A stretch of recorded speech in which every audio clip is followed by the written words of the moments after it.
Trump में गजब का परिवर्तन आया है। ट्रंप ने ज़ेलेंस्की से पहली मुलाकात में युद्ध विराम का दबाव बनाया था। अलास्का में पुतिन को खामोशी से सुनते रहे, लेकिन अब अचानक ट्रंप 180 डिग्री घूमकर रूस को सबक सिखाने की बात कर रहे हैं।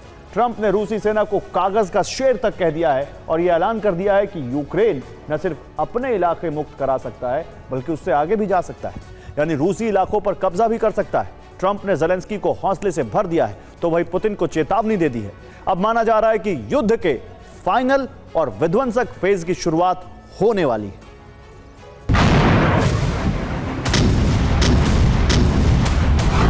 जनवरी के बाद पहली बार ज़ेलेंस्की के चेहरे पर ऐसी तसल्ली है और दिल में चट्टान सी मजबूती।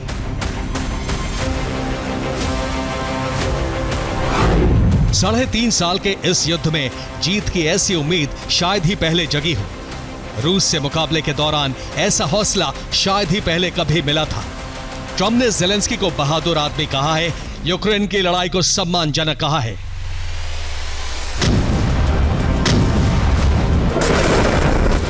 अब ट्रंप की इन बातों का नतीजा देखिए।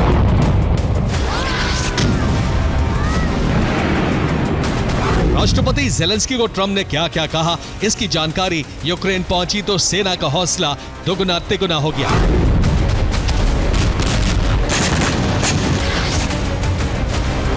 और तब से यूक्रेन रूस पर बारूद बरसा रहा है।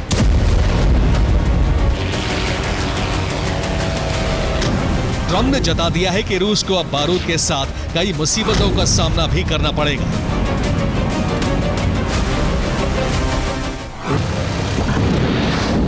ट्रंप यूक्रेन के साथ नजर आए, नेटो देशों को रूसी विमानों को गिरा देने की बात कही और रूस के खिलाफ इस मुहिम में यूरोपीय देशों से मदद भी मांगी है।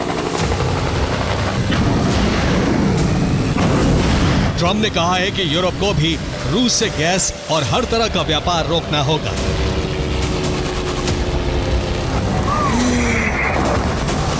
रूस को लेकर ट्रंप की सोच में गजब का परिवर्तन है, लेकिन ये वर्ल्ड वॉर 3 के आरंभ का संकेत भी दे रहा है, क्योंकि ये एक बड़े जंग की शुरुआत करा सकता है।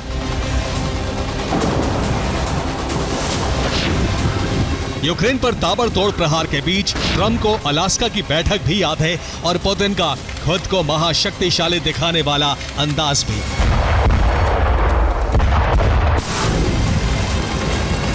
लेकिन अब तक ट्रंप समझौते की राह पर थे, इसलिए शायद खामोश थे। ट्रंप ने एक बार फिर साबित कर दिया है कि ट्रंप भले ही युद्ध विराम की कोशिश में है, लेकिन अमेरिका ही सुपर पावर था, सुपर पावर है और रहेगा। आप ट्रंप की सोच को इस तरह से समझ सकते हैं। ट्रंप ने वेनेजुएला के खिलाफ युद्ध की तैयारी कर ली है, नेवी तैनात है। तालिबान ने ट्रंप की बात अनसुनी की तो उसे अंजाम भुगतने की धमकी दे दी। ट्रंप और पुतिन के साथ भी उसी अंदाज में पेश आने वाले हैं।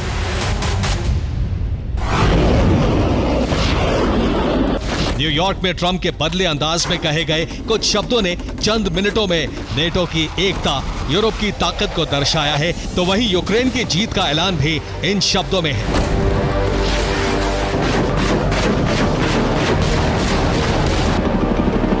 रूस की सैन्य शक्ति और आर्थिक स्थिति को समझने के बाद मुझे लगता है यूक्रेन यूरोपीय संघ की मदद से अपने मूल स्वरूप के लिए लड़ने और जीतने की स्थिति में है।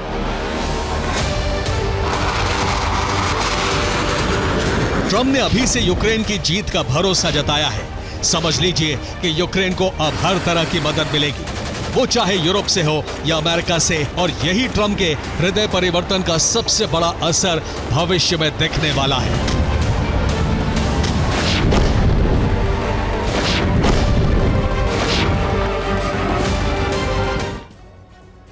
ट्रंप के आशीर्वाद से ज़ेलेंस्की यूक्रेन के इलाकों को कब्जा मुक्त कराने का मिशन शुरू कर सकते हैं, जिसके बाद डोनेट्स्क में रूसी सेना पर भीषण प्रहार हो सकता है। लुहांस्क को मुक्त कराने के लिए अमेरिका के घातक हथियार यूक्रेन भेजे जा सकते हैं। खार्किव में भी रूसी फौज पर यूक्रेन हावी हो सकता है।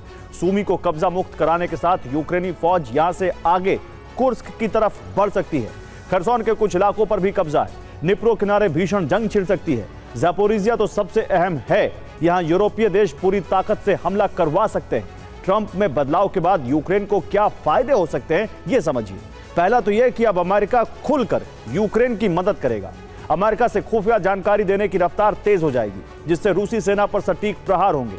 ट्रंप खुद हथियार सप्लाई को मंजूरी भी दे सकते हैं। अमेरिका एयर डिफेंस से यूक्रेन को नया कवच दे सकता है।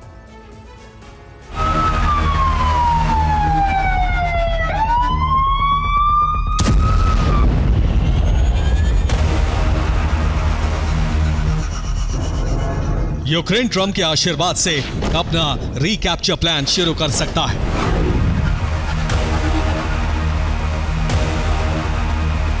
लेकिन ट्रंप का इशारा यहीं तक रुकने का नहीं है।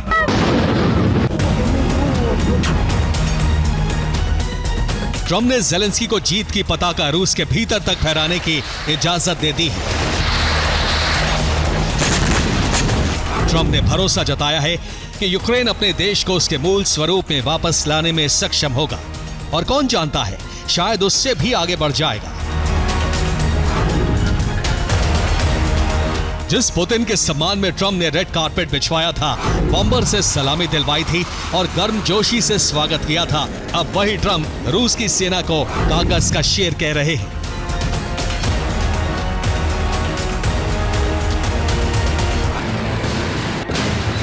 शायद ये पुतिन के उस धमकी का जवाब है जिसमें उन्होंने रूस को हर महाशक्ति से लड़ने के लिए तैयार बताया था।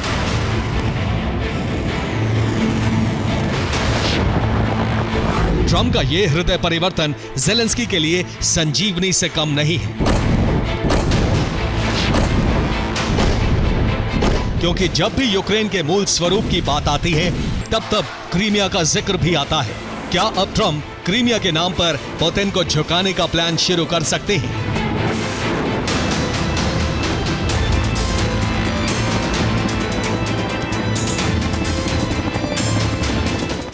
तो क्रीमिया पर भले ही रूस का कब्जा है, लेकिन ज़ेलेंस्की इसे यूक्रेन का हिस्सा मानते हैं और क्रीमिया पर लगातार हमले हो रहे हैं। ट्रंप पुतिन को सबक सिखाने के लिए क्रीमिया को मुक्त कराने का अभियान शुरू कर सकते हैं। यह पुतिन को झुकाने का सबसे असरदार प्लान हो सकता है। क्रीमिया अब नेटो का मिशन भी बन सकता है और कई देश यूक्रेन के बहाने रूस से इसे छीनने का अभियान शुरू कर सकते हैं।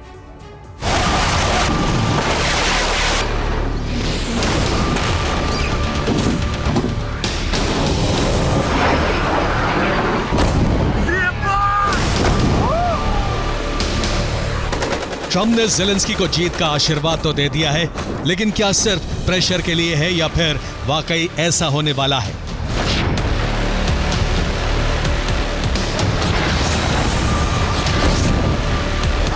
हालांकि 3.5 साल में यूक्रेन साबित कर चुका है कि रूस के लिए जीत इतनी आसान नहीं है।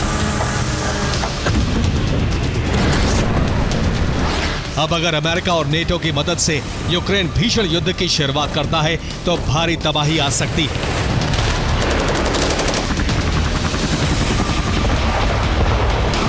रूस बाल्टिक देशों पर हमला कर सकता है, यूरोप तक जंग की आग फैल सकती है, रूस अमेरिका के बीच भी जंग की शुरुआत हो सकती है। लेकिन ट्रंप इसकी परवाह इसलिए नहीं कर रहे क्योंकि रूस की ताकत को 3.5 साल से देखा जा चुका है। अमेरिका और नेटो ने हमेशा यूक्रेन पर हथियार देने को लेकर कई तरह के नियमों और पाबंदियों का पालन किया है।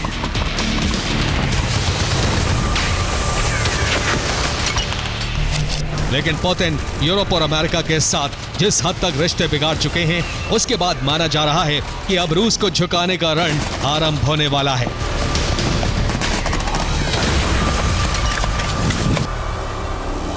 Bureau report, TV9, Bharatvarsh.